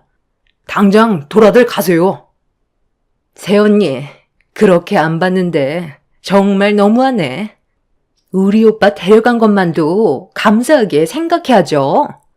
평생 결혼 못할 거 구제해 줬더니만. 엄마 몰래 음식값까지 전부 받고 있었어요? 그 돈 다시 우리 오빠한테 돌려주세요. 엄마, 오늘 새언니가 오빠한테 돈 안 주면 우리 오늘 식당 영업 못하게 아주 여기에서 드러누워 버려요. 개념이 없는 신우의 막말에 어이가 없어 남편한테 당장 돌려보내라고 하자 시모가 뒤에서 데려온 많은 사람들이 웅성거리더니 하나둘 돌아가기 시작했고 시모의 이미지가 안 좋아지자 더 큰 목소리로 화를 내며 무작정 식당으로 들어오려 하길래 제가 시모를 막아서며 들어가지 못하게 몸으로 버티고 있었는데 그 순간 신우가 자기 엄마 난처하게 만들었다고 저에게 달려들더니 제 뺨을 손으로 올려 쳤어요. 너무 순식간에 일어난 일이라 대처를 하지 못했고 그동안 참아왔던 감정이 한꺼번에 터져 나오게 되자 버릇없는 신우의 멱살을 잡아 양뺨에 손을 사정없이 휘둘러 버렸어요. 옆에서 이 광경을 지켜보던 시모가 놀라서는 제 머리채를 잡았고 남편이 중간에서 말리려고 안간힘을 썼지만 이미 되돌릴 수 없는 심각한 상황으로 이어져 버리게 되었죠. 제 선에서 모든 걸 해결하려고 부모님께 절대로 나오시지 말라고 했었는데 비명소리가 들리게 되자 더는 참을 수가 없으셨는지 식당 문 앞으로 달려 나오시더니 엄마는 저를 건드렸다고 시모의 머리채를 휘어잡아 사정없이 좌우로 흔들어 버렸어요. 결국 이 일로 인해 경찰까지 출동해 심각해진 상황을 정리했고 문제를 제기한 시모에게 저희 부모님은 고소를 진행하셨어요. 먼저 원인 제공을 한 시모는 불리해지고 있다는 걸 직감했는지 남편과 대화를 시도했어요. 양가 집안 법적으로 문제가 심각해지는 것보다 웬만하면 서로 좋게 합의 보는 게 좋을 것 같은데 네가 사돈한테 잘 좀 얘기해봐라. 엄마가 법적으로 처벌을 받았으면 좋겠니? 사돈 어른이 지금 나를 영업방해죄랑 기물파손으로 고소를 진행한다는데 너는 엄마가 감옥에 들어가 징역살이를 원하는 거야? 그러니까 처음부터 이런 상황을 만들지 않았다면 서로 좋은 관계를 유지하면서 지냈을 거 아니에요. 엄마가 전부 자초한 일인데 왜 저한테 얘기하시는 건데요? 그래도 네가 말 좀 잘해주면 사돈 어른이 고소를 취할 수도 있을 테고 각자의 자리로 돌아갈 수 있는데 동네 창피하게 일을 꼭 크게 만들어야 되겠어? 돈도 어차피 내 아들한테 다 받았으면 그냥 넘어가도 되잖아. 하나밖에 없는 며느리는 시애미 입에 들어가는 고기가 그렇게 꼴배기 싫던? 모든 절차에 맞게 제대로 행동을 하셨다면 이런 일도 없었겠죠. 어머님이 일을 크게 만드셨으면서 왜 선처를 바라시는 거예요? 저희 아빠가 아까도 말씀드렸지만 절대 봐줄 생각은 조금도 없다고 하셨어요. 그러니 법적인 처벌 달게 받으시고 앞으로는 생각 없는 행동 안 하셨으면 좋겠어요. 당신은 여기 더 있을 거야? 여보, 내가 이런 말 당신한테 한다는 거 정말 염치 없지만 그래도 내가 그동안 우리 엄마랑 동생이 먹었던 음식값 전부 다 지불했잖아. 지금까지 당신한테 너무 미안해서 말 한마디 못하고 있었는데 오늘만큼은 나도 해야 될 말은 하는 게 좋겠어. 우리 관계가 아무래도 오래 지속되기에는 힘들지 않을까? 엄마랑 벌써 좋지 않은 감정을 결혼 초부터 가지게 됐는데 앞으로 어떻게 살아야 될지도 모르겠고 나도 장인 장모님 얼굴 뵙는 게 너무 죄송스러워서 여기까지 하는 게 좋겠어. 우리 관계는 여기에서 정리하는 게 더 이상 서로에 대한 상처를 받지 않을 최선의 방법일 것 같아. 당신도 이번 사건이 마무리되면 우리 엄마 얼굴 안 보고 살 텐데 나는 그래도 엄마 자식으로서 옆에 있어드려야 자식된 도리지 않겠어? 내가 먼저 이혼하자고 해서 미안하지만 이게 최선이야. 남편이 시모가 보는 앞에서 저와의 부부 생활을 그만 끝내야 될 것 같다며 어두운 얼굴로 힘겹게 말하고 있는데 옆에서 시모는 옳은 선택을 했다고 저희가 서둘러 이혼하기를 바랬어요. 자기 자식에게 상처를 주고 있는지도 모르는 시모가 너무 한심해서 저희 부모님께 절대로 선처를 베풀어 주지 말라고 확실하게 못을 박았습니다. 결국 시모와 신우의 상식 이하의 행동으로 인해 남편과 저는 이혼을 선택하게 되었고 저희 부부의 생활은 6개월 만에 막을 내리게 되었습니다. 법적으로 징역을 살 만한 일들은 아니었기 때문에 영업 방해와 기물 파손에 대한 손해배상을 청구하게 되었고 행복한 결혼 생활을 꿈꿔왔던 제 계획과는 전혀 다른 전개로 흘러가게 되면서 그 인간들과의 악연도 끝이 났지만 이 문제로 인해 남편의 신변에 예상치 못한 일이 생겨 버렸어요. 저도 정말 많이 힘들었지만 더 이상 부부관계가 아니기 때문에 어떠한 연락도 주고받지 않았는데 전 남편도 저와 행복하게 잘 살아갈 줄 알았지만 현실은 상상했던 거와 전혀 다른 전개로 흘러가 버렸다는 거에 상당한 충격을 받았었는지 매일같이 술에 취해 살고 있었습니다. 시모는 시간이 지나면 다시 정상적인 생활로 돌아올 수 있을 거라고 생각했지만 전 남편이 저보다 더 상처가 컸었는지 해서는 안 될 행동을 저질렀고 음주운전으로 인한 사고가 지금 현재 깨어나지 못하는 심각한 상태까지 오게 되었습니다. 이 소식을 듣고 병실을 찾아갔을 때 전 남편은 온몸에 붕대를 감고 있었어요. 여기가 어디라고 와? 이게 다 너 때문이다. 내 아들 이렇게 만들어 놓고 너는 아주 잘 먹고 잘 살고 있었나 봐. 아주 때깔이 좋아졌네. 내 아들 어떻게 할 거니? 네가 책임져라. 이게 제 탓이라고요? 당신이 쓸데없는 행동만 하지 않았어도 이런 심각한 일은 일어나지 않았을 거라고요. 왜 이 사람이 이렇게까지 만신창이가 돼야 하는데요? 이런 상황에서 아직까지도 제 탓을 하는 것 보면 아직도 먼 것 같네요. 이 사람이 세상을 떠나야 정신을 차리실 거예요? 독해도 이렇게까지 독한 사람 처음 봤어요. 사람들 데리고 가서 밥 몇 번 먹었다고? 그걸 내 아들한테 청구한 너도 잘못 있는 거 아니야? 그냥 좋은 마음으로 베풀면 이런 상황까지 왔겠냐고? 그럼 그때 그 많은 사람들 데려와서 음식 맛있게 드신 뒤 저희 식당이 앞으로 잘 됐으면 좋겠다고 음식값 시원하게 결제해 주시면 안 되는 거였어요? 지나가는 사람들 붙잡고 물어보세요. 누가 잘못했을 것 같은데요? 한두 푼이면 저희가 말도 안 하죠.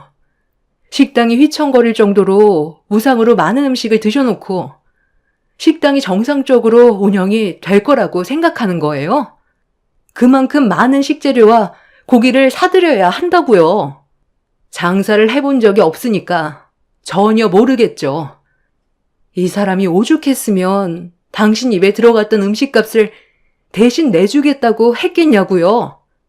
정신적으로 얼마나 힘이 들었으면 술도 못하는 사람이 정신을 못 차릴 정도로 술을 먹고 운전을 했겠어요. 깨어나지 못하면 상황이 더 심각해진다고 하는데 아직까지도 음식값에 미련을 못 버리는 거예요? 당신 자식보다 공짜 음식이 더 중요한 거냐고요? 정말 대단하십니다. 시모는 자기 아들이 혼수 상태로 깨어나지도 못하는 상태인데 정신을 못 차렸는지 음식값에 대한 미련을 끝까지 버리지 못했어요. 병실에서 시모가 제 머리채를 잡으려 하자 전 시부가 소리를 버럭 지르면서 그만하라고 목소리를 높이자 그제서야 쥐죽은 듯 가만히 계셨네요. 전 시모나 신우나 둘 다 똑같이 자신의 행동에 대해 뉘우치기보단 저를 원망하는 모습을 보니 가족을 잘못 만나 이런 상황까지 오게 된 전 남편이 너무 안타까웠어요. 전 남편이 세상을 떠나야 그제서야 정신을 차릴까요? 비록 짧은 결혼 생활이었지만 그 집안에서 일찍 발을 뺀 건 정말 잘한 판단이었던 것 같아요. 앞으로 그 인간들과 두 번 다시 엮일 일은 없겠지만 전 남편이 하루빨리 정신을 회복하고 일상으로 다시 돌아갔으면 좋겠어요. 집안 사람들 때문에 한 사람이 무너지게 되는 모습을 보니 마음이 아픕니다. 제 사연 들어주신 분들 늘 건강 유의하시길 바랍니다. 감사합니다. 안녕하세요.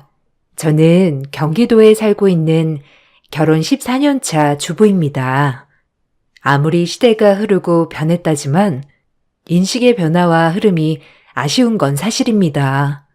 저 역시도 마찬가지지만요. 지금부터 제 이야기를 해볼까 해요.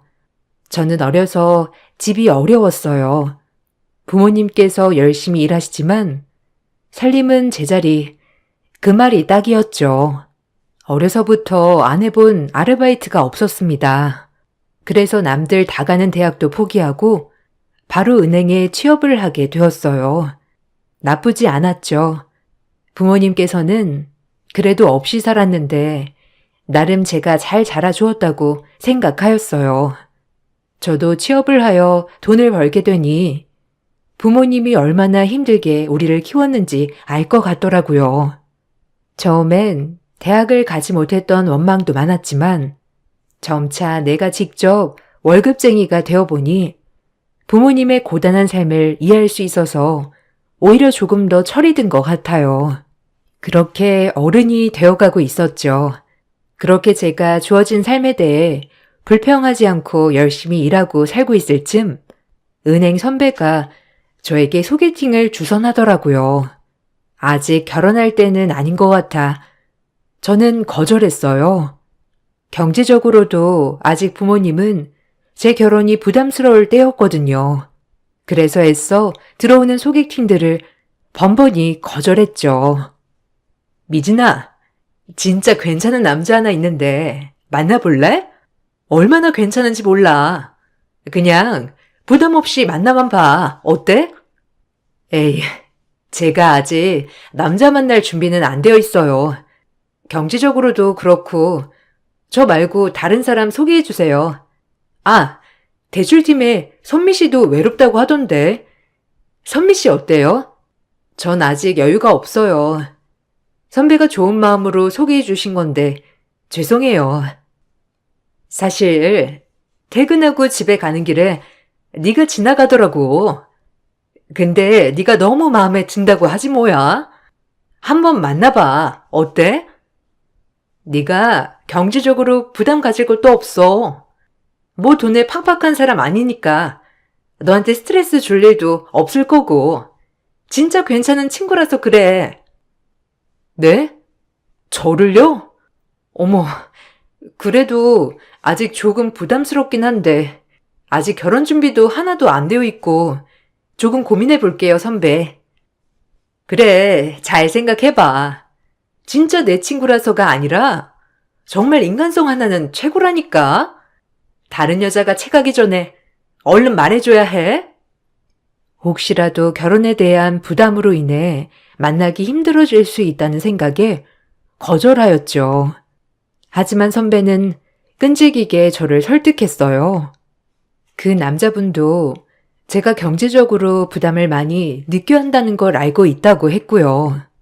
선배의 끈질긴 부탁에 한번 만나나 볼까라고 생각했죠. 그렇게 소개팅을 승낙했어요. 제 인생에서 첫 소개팅이었죠. 얼마나 괜찮은 남자길래 선배가 그렇게 말을 했는지 궁금은 하더라고요. 그리고 선배가 소개해준 남자를 만났습니다. 그 남자가 지금의 현 남편이죠. 남편은 첫 만남부터 훈훈한 인상에 굉장히 온화한 미소를 가지고 있었어요. 남을 생각하는 배려, 처음 보자마자 그의 인상에 반해버렸죠. 저도 모르게 그에게 스며들었습니다. 처음에 선배한테 소개를 안 받겠다고 하는 것이 민망할 정도로 제가 더 마음에 들어버렸죠. 놀랄 만큼 저희는 가까워졌어요. 제가 엄청 끈질기게 소개해달라고 했었는데 드디어 성공했네요. 미진 씨만 괜찮다면 앞으로도 만나고 싶어요. 감사합니다. 저를 좋게 봐주셔서. 저도 결혼에 부담만 없다면 승절 씨 만나는 거 좋아요. 다정하시고 매너 있으시니까요. 이렇게 말하면 좀 너무 성급한 것 같지만 정말 저희 집에 몸만 오셔도 됩니다. 그 정도로 제가 다 준비되어 있으니까요. 네? 아, 그래도 어떻게 그러나요? 말이라도 그렇게 좋게 해주셔서 감사해요. 전 그래도 일도 오래 해야 하고 또 걸리는 게 많아요. 남편은 그런 저를 이해해 주었고 저희 가난 아픔까지도 본인의 가난처럼 여겼어요. 저를 안쓰럽게 생각하는 사람이었죠. 그렇게 저희는 서로에게 스며들었고 만남을 갖기 시작했죠. 만나다 보니 역시나 남편은 정말 좋은 사람이었어요. 하지만 집안이 저희 집과 많이 차이가 났기 때문에 제가 조금 부담이 되는 건 사실이었어요. 오랜 만남 끝에 남편은 저에게 프로포즈를 하였고 저희 집이 많이 기운다는 느낌에 2번의 거절 끝에 결혼을 승낙했습니다. 그렇게 행복할 줄만 알았던 제 인생이 시집살이의 시작이 되었죠. 시부모님은 저를 격렬히 반대했어요. 본인들과 비슷한 집안의 여자를 며느리로 맡고 싶어 했으니까요. 이해는 합니다. 공들여 키운 아들, 마음에 드는 며느리를 맡고 싶을 테니까요. 하지만 그런 시부모님의 뜻을 남편이 꺾어버렸죠. 정말 마음에 들지 않지만 우리 승철이가 죽고 못 산다니 허락하는 거다. 알겠니? 내가 무슨 마음으로 허락하는지만 알아둬. 네, 감사합니다. 어머님 마음에 제가 들진 않겠지만 앞으로 최선을 다할게요. 지켜봐 주세요. 승철 씨한테도 잘할게요. 우리 집에 동서 같은 사람이 들어올 줄 몰랐어, 정말. 뭐 대단한 재벌집은 아니지만 그래도 명망 있는 집이거든, 우리가. 네, 형님이랑도 잘 지내보고 싶어요.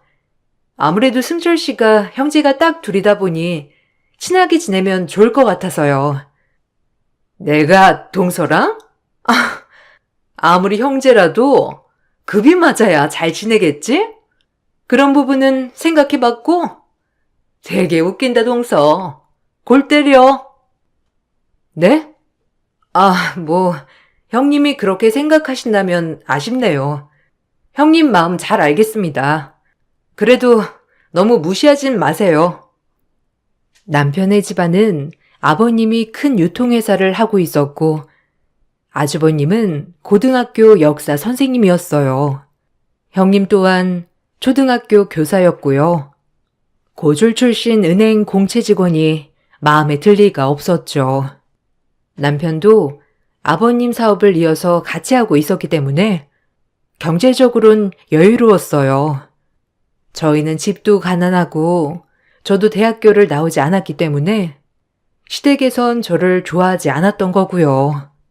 저도 마음을 단단히 먹고 시집을 간 거기 때문에 괜찮았지만 어쩔 수 없이 시댁에 갈 때마다 위축되는 건 어쩔 수 없었죠. 하지만 남편이 잘해주어서 행복했어요. 그렇게 저희는 결혼을 했습니다. 친정 부모님은 없는 형편이었지만 그래도 저희 살림에 보탬이 되라고 쌈짓돈을 챙겨 주었죠. 얼마 안 되는 돈인데 그동안 해준 것도 없고 이렇게 본인이 다 준비해서 시집 가는데 아빠가 해줄 게 이것밖에 없다. 에이, 아빠 무슨 이런 거 안 해줘도 돼. 엄마 아빠도 어려우면서 이런 돈은 날 왜 줘? 얼른 넣어둬, 응? 받아 미진아. 엄마 아빠가 그동안 정말 해준 게 없어서 그래. 우리 딸 혼자 잘 자라서 취직도 하고 결혼도 하고 기특하다. 그리고 이건 조상님이 물려주신 건데 꼭 가지고 있어라. 나중에 이게 가치가 있을지도 모르니까 알겠지? 이건 아빠가 애지중지 하는 거 아니었어? 나 자식이라고 물려주는 거야? 아빠가 애지중지 한 만큼 나도 잘 보관할게요. 모든 부모님이 그렇듯 없는 돈에도 조금이라도 해주고 싶어 하는 맘이었죠. 그리고 부모님이 쌈짓돈과 챙겨주신 거는 한 몸으로 쓰여있는 종이었어요. 언제적 거였는진 모르겠지만 예전부터 집에 가품처럼 모셔왔다고 하더라고요. 막상 아빠가 아끼는 종이를 제가 받게 되니 마음이 이상했어요. 정말 시집을 가는구나라는 마음이 들었죠. 그렇게 눈물 콧물 짜며 시집을 갔습니다. 다행히 저희는 바로 분가를 했기 때문에 시댁에서 받는 스트레스는 매일 오진 않았어요. 그래서 괜찮을 줄 알았습니다. 평일엔 제가 일도 하고 남편과는 트러블이 없었기 때문에 괜찮았거든요. 하지만 주말마다 저희를 불러대셨기 때문에 주말엔 가야 했죠. 주말마다 시댁에 가는 날이면 금요일 밤부터 한숨이 나왔어요. 잠도 안 오고요. 그때 당시를 생각하면 저는 그때 약간의 공황장애가 있었던 것 같기도 해요. 시댁 현관 앞에만 가면 한숨부터 나오고 숨이 잘 안 쉬어졌거든요. 제가 들어서면 형님은 저를 보자마자 지적부터 했어요. 머리 스타일, 옷, 살이 빠졌네, 쪘네부터 외모적인 지적은 물론이고 역시나 끝은 배움으로 무시했죠. 처음엔 매번 당하기만 하다가 이대로는 제정신이 너무 힘들 것 같아 반격을 하기 시작하였어요. 하지만 형님의 귀는 소기에 경을 끼었죠. 어머, 동서. 오늘은 패션 콘셉트가 뭐야? 나 진짜 그런 옷 고를래도 못 고르겠다. 어쩜 이리 센스가 없는지. 센스가 없는 사람은 마네킹에 그대로 걸린 옷 사면 되는데 이게 못 보고 자라서 그런 건가? 옷차림 좀 신경 써. 우리 집안이 어디 보통 집안이야? 네 형님 말이 맞다. 뭔 시댁에 오는 꼴이 그게 뭐니?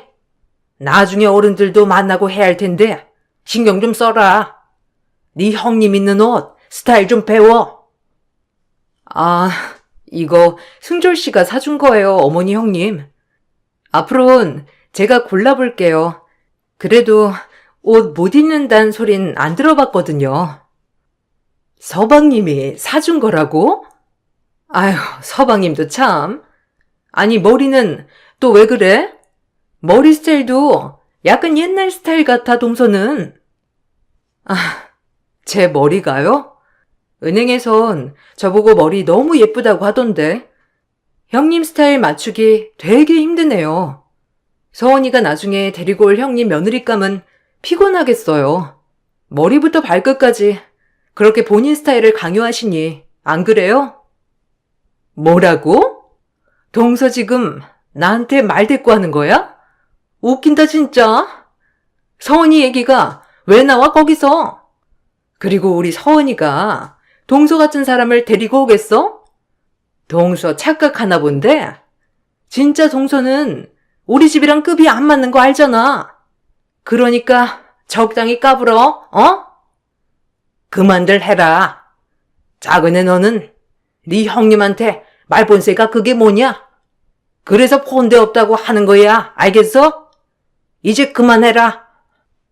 지적질을 유도하는 형님이 얄미워서 저렇게 애둘러 말도 해봤지만 형님의 지적질은 끝나지 않았죠.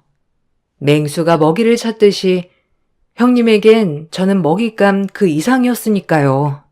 남을 깎아내리면서 본인을 추켜 세우는 형님을 어머님은 얼마나 예뻐하셨는지. 제가 조금이라도 형님에게 말대꾸를 하는 날엔 시어머니의 호통 때문에 살 수가 없었죠. 괜한 집에 분란을 일으키는 것 같아 참았어요. 남편도 체면이 있었기 때문에 제가 너무 큰 소리를 내면 남편이 곤란해질 것 같았거든요. 그렇게 시댁은 저에게 늘 어려웠어요. 그래도 미진이가 아침밥도 잘 챙겨주고 얼마나 잘하는데. 내가 요새 살이 쪘다니까. 형은 살 좀 쪄야 하는 거 아니야? 그놈의 역사 공부가 뭐라고. 이제 선생님이면 그냥 마음 편하게 애들 가르치고 편하게 살아, 형. 너무 스트레스 받는 거 아니야? 그러니까요. 서방님이 말 좀 해주세요. 매일 방에 틀어박혀서 뭔 그렇게 공부를 하는지. 저랑은 얼굴 볼 시간도 없다니까요. 에이, 내가 뭘. 네가 역사에 대해 아냐? 우리나라 선조들이 얼마나 대단한 사람들이었는데 알면 알수록 대단하다고. 아휴, 그래도 그렇지. 나랑 얼굴 볼 시간은 돼야지, 안 그래? 맨날 밥만 먹고 공부만 하니까 살이 빠지는 거야. 그래요. 이제 좀 쉬엄쉬엄 해. 원래도 말랐는데 얼굴이 반쪽이 됐다. 하여간 나랑 완전히 다르다니깐. 난 이과 체질. 남편의 형은 고등학교 역사 선생님이었지만 원래는 역사학자가 꿈이라고 했죠. 그래서 아버님이 키워온 회사를 형에게 물려주고 싶어 했지만 아주버님은 완강히 거부를 했다고 했어요. 그래서 덕분에 저희 남편이 이어받게 된 거죠. 시부모님은 많이 아쉬워하셨지만 그래도 저희 남편이 있었기 때문에 장남에 대한 기대는 많이 내려놓으셨고요. 평소에 말도 없고 늘 나긋나긋한 분이었기에 시댁에서 제가 제일 좋다고 생각했던 분이었죠. 그런 아주버님이 표독스러운 형님을 만났다고 생각하니 신기할 따름이었어요. 그래도 둘째 얘가 우리 승철이 밥이나 굶기지 않을까 걱정했는데 잘 챙겨주나 보지? 그거 하나는 마음에 든다, 딱 하나. 승철 씨가 잘 먹어주니까 요리할 맛이 나더라고요. 그래도 어머님 마음에 든다고 하니까 저도 기분이 너무 좋네요. 얼마나 잘해주는데. 내가 오죽하면 엄마 살이 쪘겠어? 결혼하니까 밥도 맛있고 간식도 많이 챙겨주고 좋아. 하지만 형님은 어머님이 제 칭찬하는 꼴도 못 보셨죠. 그래서 이해질세라 저를 내려깎기 시작하였죠. 초등학교 교사가 맞는지 자질이 늘 의심스러웠어요. 가방끈이 길면 뭐하나. 저런 사람이 초등학생들의 인성을 가르친다고 하니 소름이 돋았죠. 어머, 동서. 너무 미련하게 먹이는 거 아니야? 그것도 좀 절제해야지, 안 그래? 아무리 내세울 게 없어도 그렇지. 네? 제가 설마 남편 배 터지게 미련하게 먹이겠어요? 형님은 생각을 하셔도 꼭 적당히 먹이는 거죠. 음식 솜씨가 좋아서 남편이 잘 먹는 거고요. 하긴 잘해 먹여야 되긴 하겠다. 그거 아니면 뭐 동서가 딱히 밀어붙일 게 없잖아. 안 그래? 기분 나빠하지 마. 원래 살림 잘하는 사람들이 있대. 동서처럼 약간 우악스러운 사람이 살림을 잘하는 것 같긴 해. 동서가 손맛이 있지. 네? 우악이요? 형님은 참 같은 말을 해도 꼭 기분 나쁘게 하시더라. 형님도 이제 요리 좀 배우세요. 서은이도 잘 먹어야죠. 뭐야? 내 요리 실력이 어디가 어때서 그래? 참나. 그리고 난 요리 안 해도 괜찮아. 사람 부리고 살 거니까. 동서는 뭘 알아야 부리겠지만. 그만들 해라. 너희는 어쩜 만나기만 하면 한마디도 안 짓니? 둘째는 형님 말에 또박또박 말대꾸 좀 그만해라. 보기 안 좋아. 그렇게 저는 형님의 무시 속에 지내온 나날이었죠. 시부모님도 저를 그렇게 눈에 차게 생각하진 않았지만 형님이 제일 심하게 저를 갈구었어요. 시간이 지나고 아이를 가졌습니다. 아이를 가지자 시부모님도 저를 마음에 안 들어하는 마음이 조금은 수그러들었고요. 별탈 없이 10개월 후 예쁜 딸아이를 낳았어요. 확실히 부모가 되니 저희 부모님의 마음을 많이 알겠더라고요. 해주고 싶은 마음은 굴뚝 같은데 금전적으로 따라주지 않을 때 오는 좌절감이 더 클 것 같은 마음이 더 많이 들었거든요. 얼마나 속상하셨을까, 얼마나 더 해주고 싶었을까, 이런 마음이 들자 부모님께도 너무 죄송했죠. 하지만 형님은 저희 딸아이를 보고도 역시 지적을 했어요. 저뿐만 아니라 딸아이에게도 지적을 하니 그때는 정말 못 참겠더라고요. 어머, 동서 애 낳은 거 축하해. 좀 시간도 빠르지. 남의 임신이랑 출산은 빠르다니까. 근데 조카 코가 딱 자기 코다. 서방님 코 닮았으면 어떡했을 텐데. 하필 동서 코를 닮을 게 뭐야? 안 그래? 나중에 코 수술은 꼭 시켜줘야 되겠어. 네? 지금 저희 아기 얼굴 평가하는 거예요? 아직 신생아니까 그렇죠. 그리고 코가 뭐가 어때서 그래요? 제가 서은이 눈이 왜 이렇게 쭉 찢어졌어? 라고 하면 좋으세요? 죄송한데 저희 아이 얼굴 평가하지 말아주세요. 정말 기분 나쁘네요, 형님. 아니, 동서 웃긴다. 뭘 그렇게 발끈해? 농담 좀 할 수도 있지. 이게 꼭 사람이 어렵게 자랄수록 피해의식이 있다니까. 내가 무서워서 무슨 말이라도 하겠어? 아유, 정말. 이래서 없이 산 것들이랑은 겸상을 하면 안 돼. 뭐만 하면 빽빽 아주 시끄러워.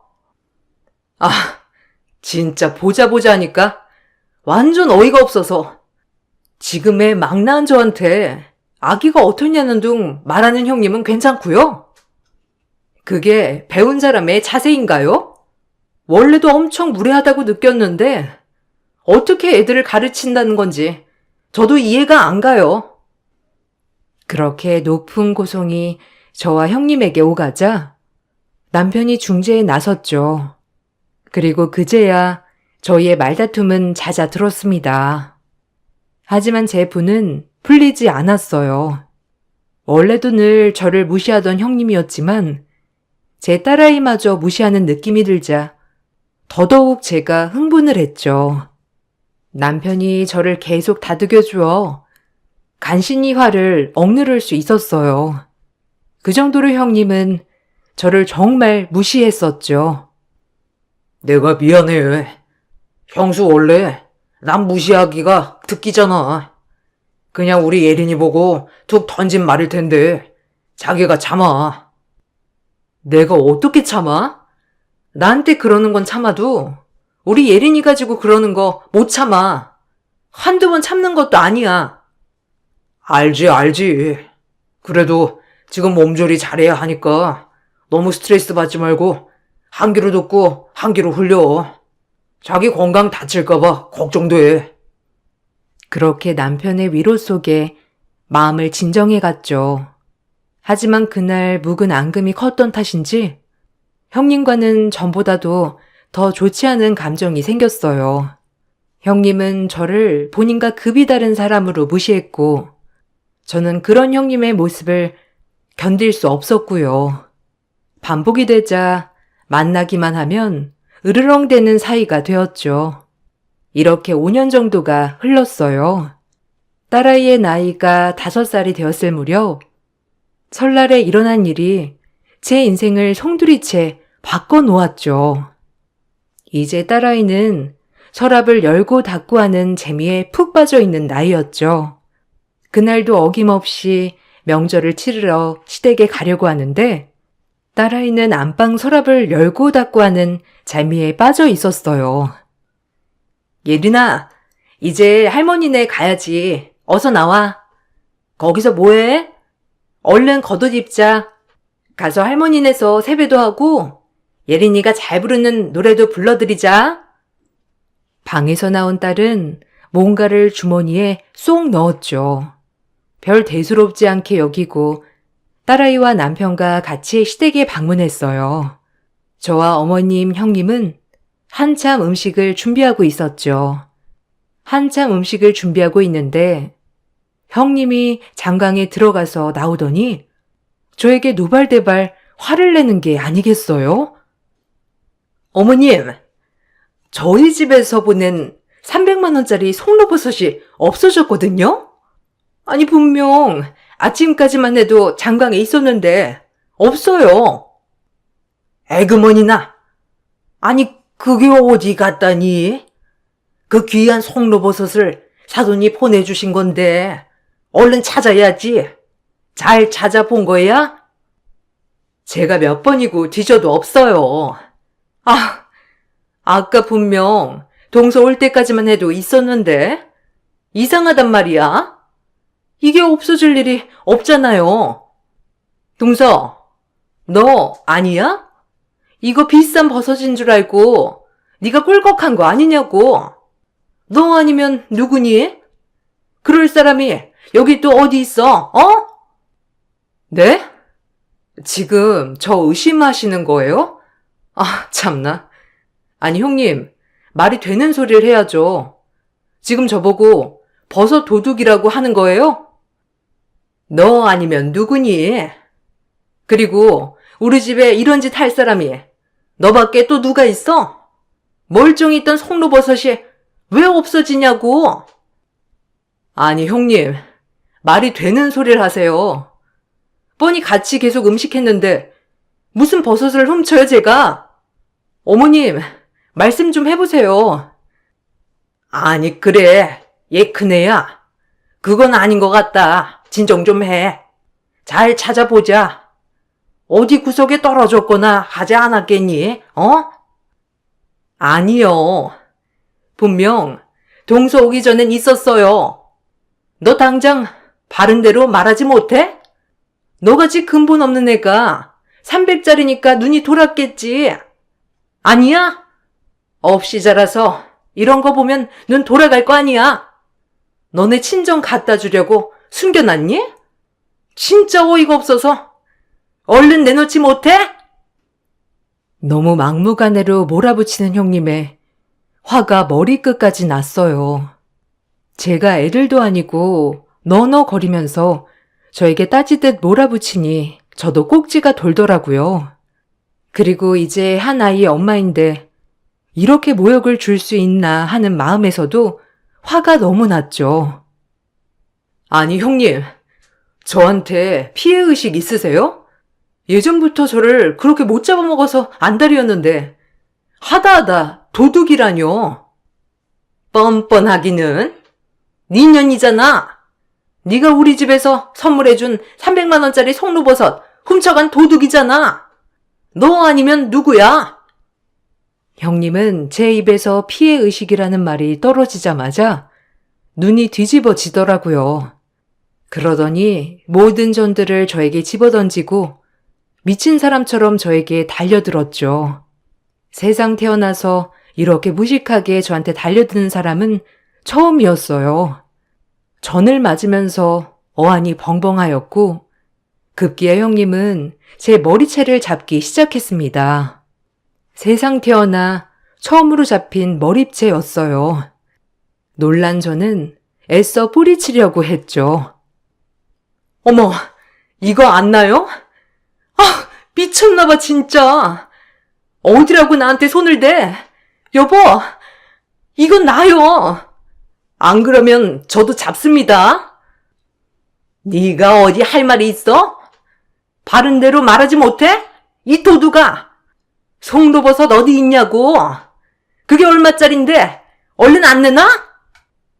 제가 소리를 고래고래 지르자 그제야 남편이 들어와 형님을 뜯어 말렸습니다. 그리고 남편도 매우 화가 난 눈치였죠. 아니, 뭐 하는 짓이에요? 형수님 이렇게 몰상식한 분이었어요? 아, 참나. 기가 막혀서 말이 안 나오네. 그리고 도둑이라뇨? 지금 예린이 엄마 보고 도둑이라고 한 겁니까? 당장 사과하세요. 그깟 300만 원짜리 송로버섯을 훔칠 사람으로 보여요? 아, 진짜 너무 충격적이네요. 그럼 누구란 말이에요?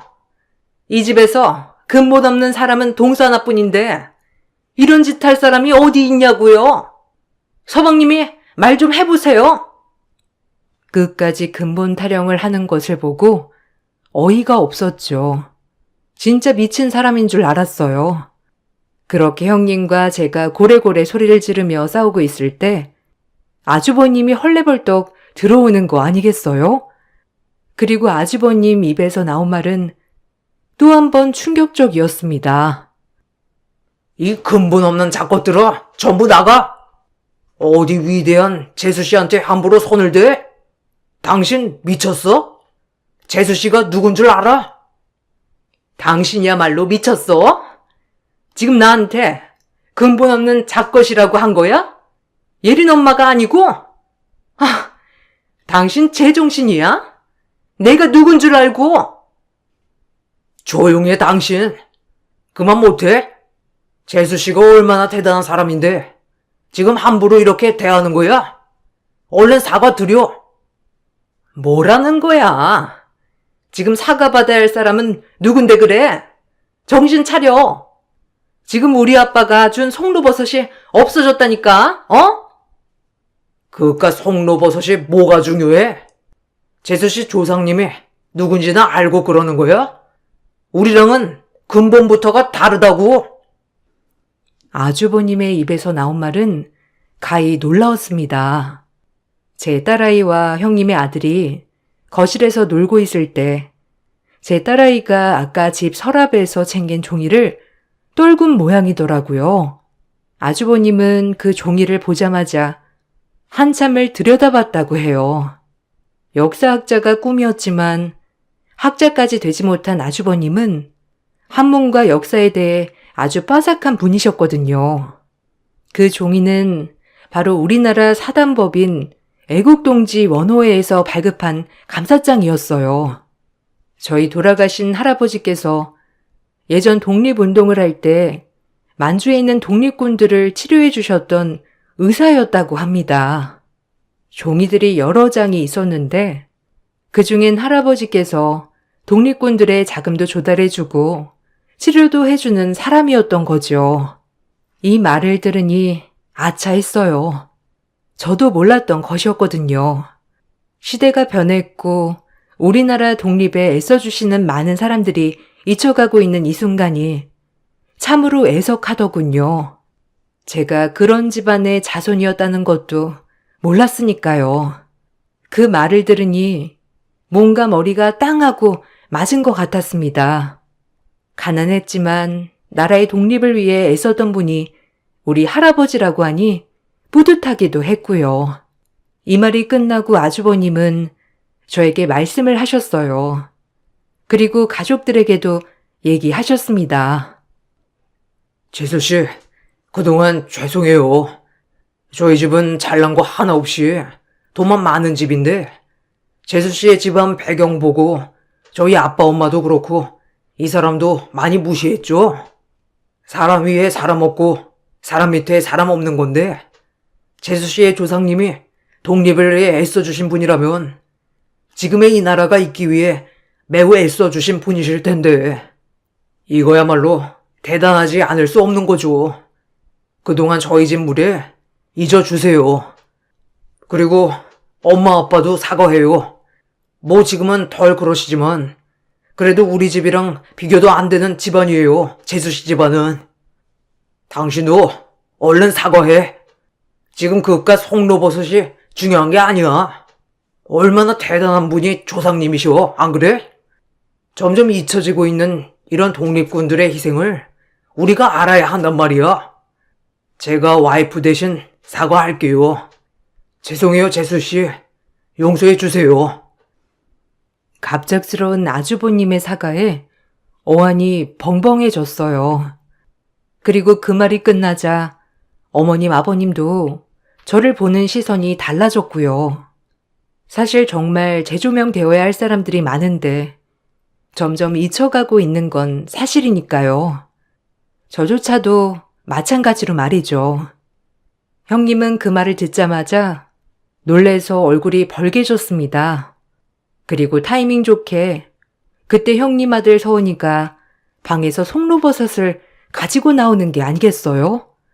그 송로버섯을 보니 더 어이가 없더군요. 생사람을 잡아도 유분수지 이렇게 잡을 수가 있나 싶어서요. 형님, 저기 서은이 손에 달린 송로버섯 좀 보세요. 장강에 놔뒀다고 하지 않았나요? 지금 찾아보지도 않고 저 쥐잡듯 잡은 거예요? 아니 그게 왜 거기 있어? 아우 서은아, 너 엄마 물건 가지고 장난치지 말랬지? 이상하다. 왜 거기서 나왔지? 사과도 하지 않고 얼렁뚱땅 넘어가려고 하는 꼴을 보니 화가 머리끝까지 났습니다. 그래서 아주 와다다 따졌죠. 사과는 하셔야죠. 형님 초등학교 선생님이 고상한 척 하면 뭐예요? 이렇게 천성이 드러나는데 형님 집안은 친일파였으려나? 사람이 어떻게 이렇게 앞뒤가 다르고 나보다 약한 상대 깔아뭉개려고만 해요? 네? 사람의 정이란 눈꽃만큼도 없어. 얼른 사과해요. 생사람 잡은 거랑 그동안 나 무시한 거 알겠어요? 안 그럼 나 그냥 안 넘어가요. 정말 가만 안 있을 겁니다. 그래 큰애야. 너 얼른 사과해라. 네가 심했어. 그리고 그전부터 작은애 계속 무시하는데 네가 뭐라도 되는 것처럼 그렇게 무시하면 되겠니? 그것도 사과해 당장. 명절에 기분 좋은 날 이게 뭐니? 그깟 송로버섯 하나로 아주 사람을 잡고 있어. 어머니, 지금 저한테 뭐라고 하신 거예요? 아니 처음부터 근본 없는 애가 시집 왔다고 먼저 어머님이 그러셨잖아요. 그건 그때 얘기지. 그리고 지금 승섭이 말 들어보니까 아주 유서 깊은 집안 같구나, 우리 둘째네가. 그걸 돈으로 비교할 수 있겠어? 얼른 사과해. 그리고 나도 미리 사과한다, 작은애야. 그때는 그냥 내가 왜 그랬는지 참 용서해 주렴. 네, 어머니, 괜찮아요. 근데 형님한텐 꼭 진정성 있는 사과를 받고 싶네요. 한두 번도 아니고 저를 그렇게 철저히 무시했는데 뭐 하고 있어? 둘째가 사과 받자고 하잖아. 얼른 사과해. 너 안 그러면 이 집에 다신 발 못 붙일 줄 알아? 애가 천박하게 머리채나 잡고 말이야. 아유 끔찍해. 어디서 저런 애가 굴러왔는지 내가 점점 보면 볼수록 무섭다니까. 아유 징그러. 형님은 어머님의 말이 끝나기가 무섭게 눈물을 흘리고 뛰쳐나가셨습니다. 아무래도 어머님의 태도에 적잖이 충격받으신 모양이었어요. 얼마나 꼴 좋던지 못된 것 같지만 웃음이 막 나더라고요. 그리고 아무리 돈이 없어도 저희 집이 그런 독립군의 집안이라고 하니까 자부심도 막 생기고 딸아이가 크면 꼭 얘기해줘야겠다는 생각도 들었고요. 그렇게 일이 일어나고 며칠 뒤 아주버님이 얼마나 뭐라고 하셨는지 형님에게 전화로 그동안 미안했다고 한마디 사과 문자가 오더군요. 얼굴 보고 진정한 사과를 받아냈어야 했는데 형님 자존심에 이 문자 하기까지 얼마나 이불킥을 했을까 생각하니 그마저도 웃음이 나더라고요. 그로부터 거의 9년 정도의 시간이 지났고 저희는 아직 대면대면하게 지냅니다.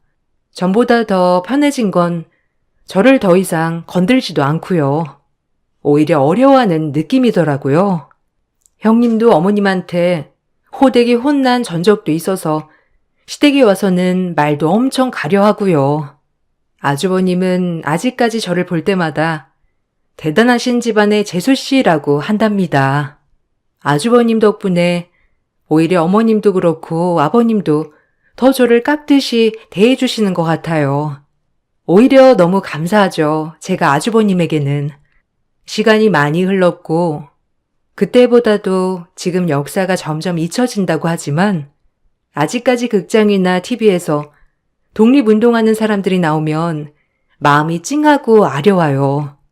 아무래도 저희 선조가 그렇게 살아왔다고 생각하니 대단하다고 느껴지거든요. 저도 저희 조상님 얼굴에 먹칠하지 않게 정직하고 정의롭게 살아야겠다고 결심했고요. 연초에 설날을 쇠면서 저희 에피소드가 생각이 나서 글을 한번 올려봅니다. 그리고 이렇게 살게 해주셔서 감사하다고도 꼭 우리 독립군, 국가유공자, 독립운동하신 모든 분들에게 감사하다고 전해드리고 싶어요.